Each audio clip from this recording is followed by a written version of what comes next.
The last part of what I wanted to talk about, actually, Lee has talked about part of it. It's about... I ask you forgiveness. It's about, the aspect of support to us. Of course, if you're part of Trinity, if you're a healthcare professional, you're going to have challenges. You're going to have issues coming your way.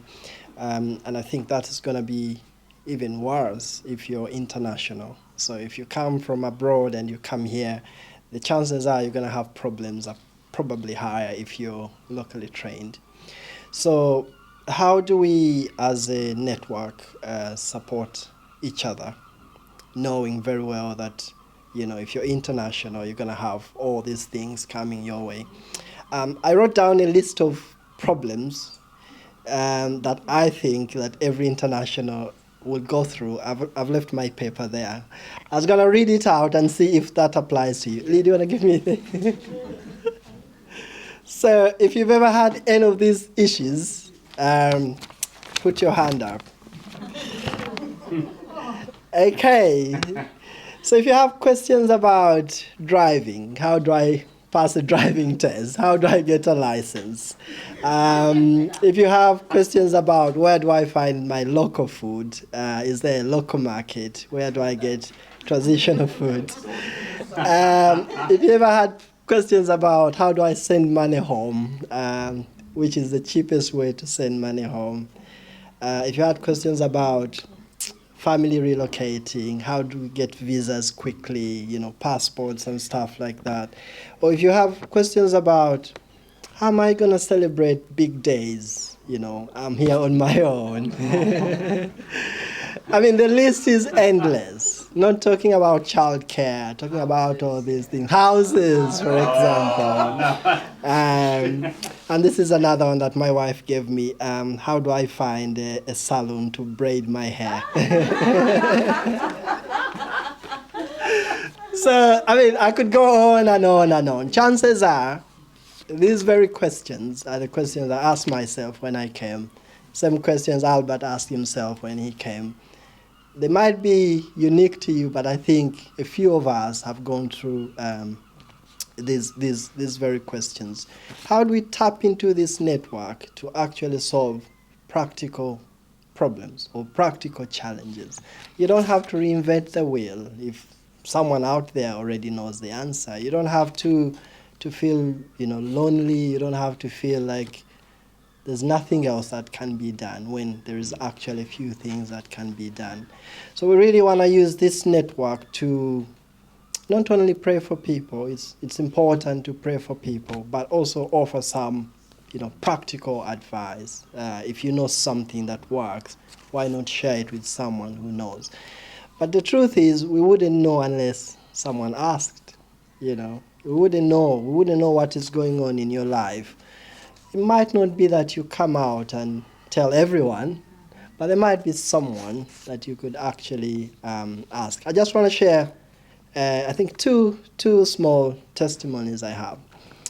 When I got a job in Scarborough, after 1 year I had to rotate to another hospital.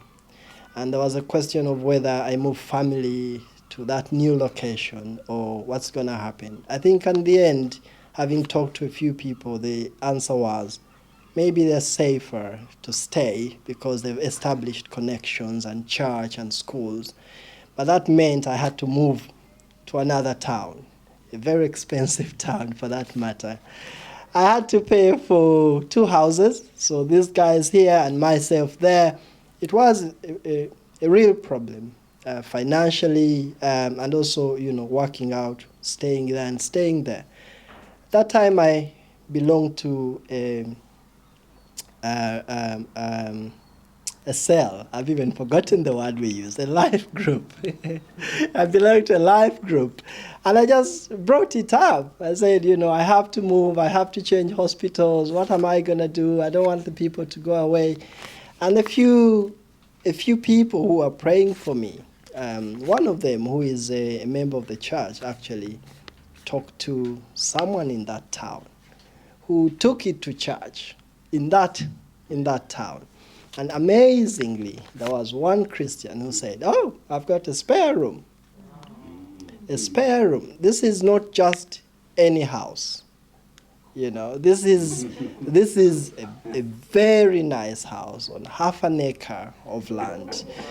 There was no way I would have made it to that house. Absolutely. And if I'm to equate how much they saved me, it's about maybe £600 every month. And do you know how much I paid? Nothing. Absolutely nothing. So we are talking about practical solutions, tapping into a network, you know, to solve something which is really, really important. So we hope that by being a part of this, you'll be able to get those things that, you know, initially you thought were big, and then we're able to get over them pretty easily.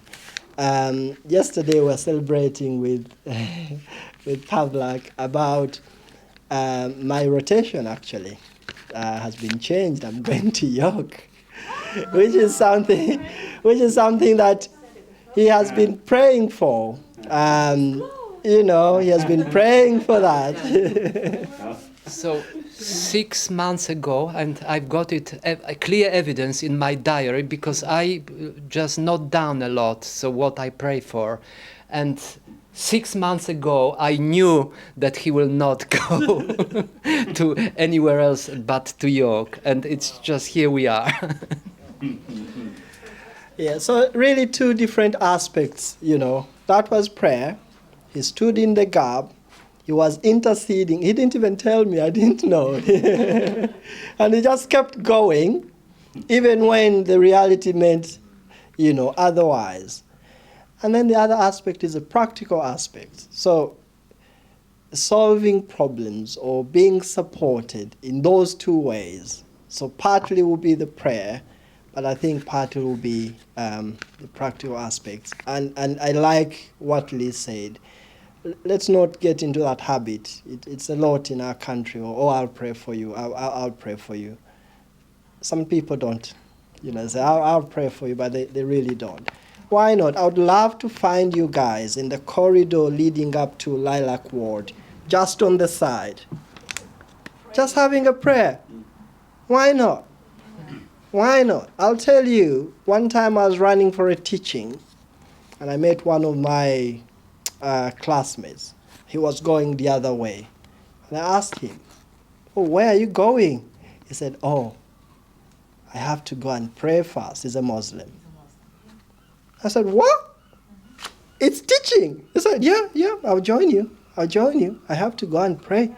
And I'm thinking, if they can do it, why can't we, by the side, and just pray for each other, you know, and just have that prayer, just have that moment.